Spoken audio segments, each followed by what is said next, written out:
دوتا غریبه که به خاطر یه سانحه وحشتناک توی کوهستان‌های برفی با هم دیگه گیر میکنن مجبورن واسه بقا و همینطور زنده موندن با هم دیگه رابطه داشته باشن.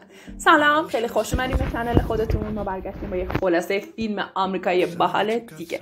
اسم این فیلم جذاب هست در میان کوه‌ها. محصول 2017 و یک فیلم آمریکایی فوق‌العاده جذابه. به خاطر کولاک و سرمایه شدید و تغییر کردن یهویی شرایط آب و هوایی تمام پروازا کنسل شد.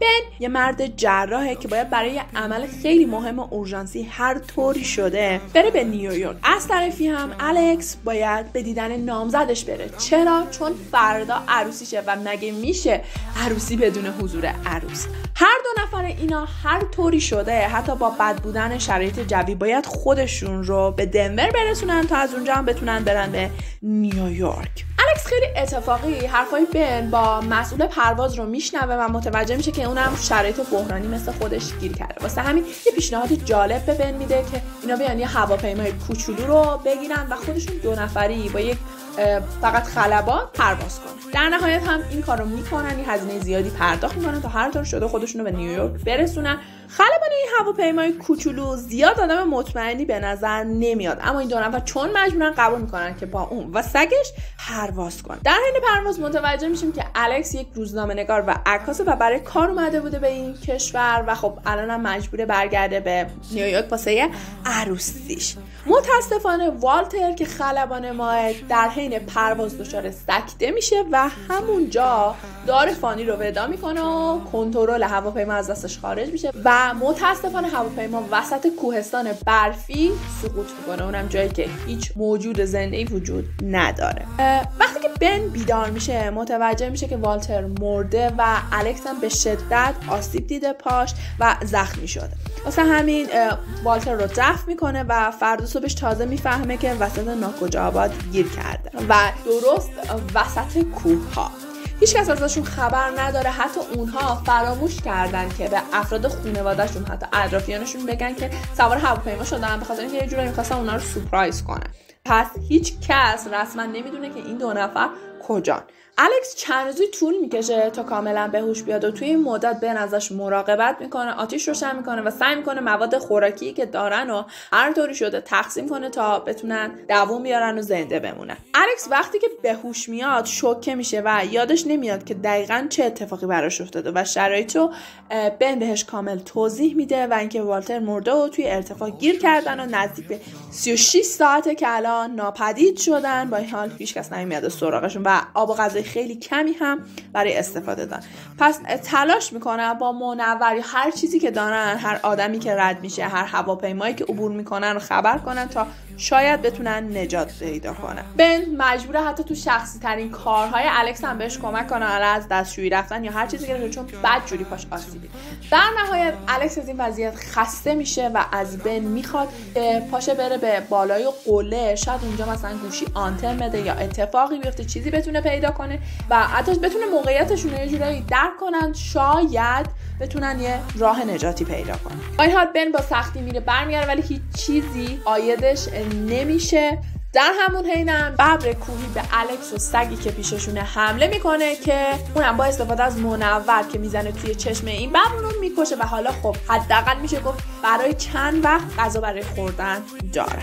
این دو نفر نمیتونن با هم دیگه به توافق برسن و شروع به مشاجره کردن و بن میگه باید روی اصول پایبند بمونیم، نباید جامون رو تغییر بدیم چون ممکنه اگه بخوام دنبالمون بگردن کار براشون سخت بشه. ولی خب از طرفی هم الکس میگه که همیشه اصول با شکست مواجه میشه. در نهایت اینا اولین دعواشون رو با هم دیگه میکنن و فردا صبح الکس بار و بندیل خودش رو جمع میکنه و همراه سگ راه میفته تا بره این مسیری برای ادامه زندگیش پیدا کنه. اما خب با وجود پاش حرکت کردن خیلی براش سخته. بن بعد از خوندن نامه الکس و پیدا کردن فرستنده رادیویی که کاملا در به داغون شده، در نتیجه پا میشه، آماده میشه و خودش رو به الکس میرسونه و این دو نفر به همراه سگ راهشون رو به پایین کوه ادامه میدن بلکه به یه حیاتی برسن. روزها بلکه حتی هفته ها میگذره اما اثری از حیات وجود نداره و خب حرکت کردن تو برف واقعا خیلی خیلی کار سختیه. این دو نفر حتی واسه اینکه گرم بشن شبها رو بغل همدیگه میخوابن و همدیگه رو بغل میکنن، روزها به سختی توی برف حرکت میکنن و شبها کنار همدیگه میخوابن. در نهایت با تمام تلاشایی که این دو نفر میکنن، سگ ما یه کلبه پیدا میکنه و بن و سگ میرن سمت کلبه تا کلبه رو بررسی کنه ببینن و اثری از حیات هست یا نه. همون موقع الکس پاش پیچ میخوره و توی دریاچه یخ زده میفته. بن با هر بدبختی شده با شکستن یخ الکس رو نجات میده، اما خب به خاطر افتادن توی آب سرد، اونم توی اون دما، بدنش خیلی آسیب جدی دیده و اون هر طوری شده الکس رو با خودش میبره خونه، سعی میکنه گرمش کنه و بهش غذا بده تا کم کم الکس به حالت اولش برگرده. همه این سختی‌ها و این اتفاقا باعث شده که رابطه این دو نفر واقعا به همدیگه نزدیک بشه، در حدی که الکس میخواد راجع به همسرش و زن بن باهاش صحبت کنه و ناخواسته ضبط صوت رو گوش داده و فهمیده که زنش اون رو ترک کرده و همونجا یک کشش جنسی فوق‌العاده خفنی بین این دو نفر حس میکنن و با اینکه میدونن ممکنه این کارشون اشتباه باشه چون اون زن داره اونم شوهر داره، همدیگه رو میبوسن و یه شب هات و داغ و همدیگه میگذرن. حتی الکس از بن که لخت خوابیده عکس میگیره و میگه که دوست داره اینو داشته باشه و بنم بهش اعتراف میکنه که زنشون رو ترک نکرده. در اصل زنش مریض بوده، این مریضی لاعلاج داشته و نتونسته اون رو نجات بده و کاری براش بکنه و همین مسئله واقعا براش خفه کننده داره میشه. بعد از گذراندن اون شب داغ و همینطور حرفایی که این دو نفر با هم دیگه میزنن، تصمیم بر این میشه که بن پاشه بره کمک پیدا کنه و برگرده. اما بن وقتی که میره نمیتونه طاقت بیاره الکس اونجا رها کنه، میگه هر طوری شده حتی اگه مجبور بکشمت یا بذارمت رو دوشم تو رو با خودم میبرم و الکس رو میبنده به حتی یه چیزی شبیه به تخت درست میکنه و اون رو دنبال خودش میکشه تا هر طوری شده این دختره رو نجات بده. در نهایت موفق میشن اثری از زندگی پیدا کنن، اما در اون حین بن توی تله واسه حیوانات گیر میکنه و الکس یه تمام قدرت خودش رو جمع میکنه و میدوه تا بره کمک بیاره و در نهایت جلوی یک ماشین از هوش میره و این دو نفر بالاخره بعد از چندین هفته موفق میشن نجات پیدا کنن و به دیدن همدیگه توی بیمارستان میرن که بن میره دیدن الکس که همونجا سر کله شوهر یا نامزد الکس پیداش میشه و خب حرف زیادی نمیتونن با هم بزنن و از هم دیگه دور میشن. تجربه کردن همچین اتفاقایی توی زندگیشون خیلی سخت میشه که دوباره به زندگی قبلیشون برگردن. نامزد الکس هر طوری شده از الکس میخواد که دوباره به زندگی معمولی برگردن، دوباره با هم دیگه ازدواج کنن و زندگیشون اثر بره، اما الکس نمیتونه واقعا به بن فکر نکنه، مدام سعی میکنه با بن تماس بگیره، بهش زنگ بزنه، اما بن فکر میکنه که اون شوهر داره و حتی ازدواج کرده، تماسهای اون رو نادیده میگیره و حتی اصلا جوابش رو نمیده. اینکه بالاخره یه سری عکس برای بن ارسال میکنه و همین عکس باعث میشه که بن جواب تماسش رو بده، یه قرار ملاقات با هم دیگه میذارن و به دیدن هم دیگه میرن.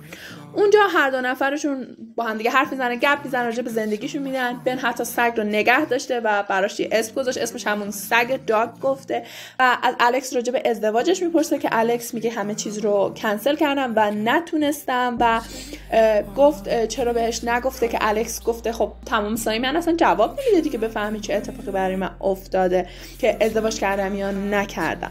و الکس به بن اعتراف میکنه که توی کوه عاشقش شده و بعد از اون هر کاری که کرده نتونسته اونو فراموش کنه. در نهایت این دو نفر میان از همدیگه خداحافظی کنن و بن بهش الکس جمله خیلی جالب میگه من فکر میکنم علت این که ما دو نفر تونستیم طاقت بیاریم و زنده بمونیم این بوده که عاشق همدیگه شدیم و همین عشق باعث زنده موندن ما شده. ولی خب الکس جواب خود بن بهش داده که اینکه فقط ما دو نفر تو کوه بودیم و خب این شرایط بوده که این اتفاق افتاده و این عشق نیست و اینا رو به بن میگه و داره میره. اما در حینی که داره میره بغض کرده و بغض داره خفش میکنه. بنم دقیقاً همین احساس و در نهایت به همدیگه برمیگردن و سخت همدیگه رو در آغوش میگیرن. و این بود خلاصه این فیلم جذاب و دوست داشتنی، جز فیلماییه که واقعا به نظر من دیدنش برای همه واجبه. خیلی داستان باحالی داره.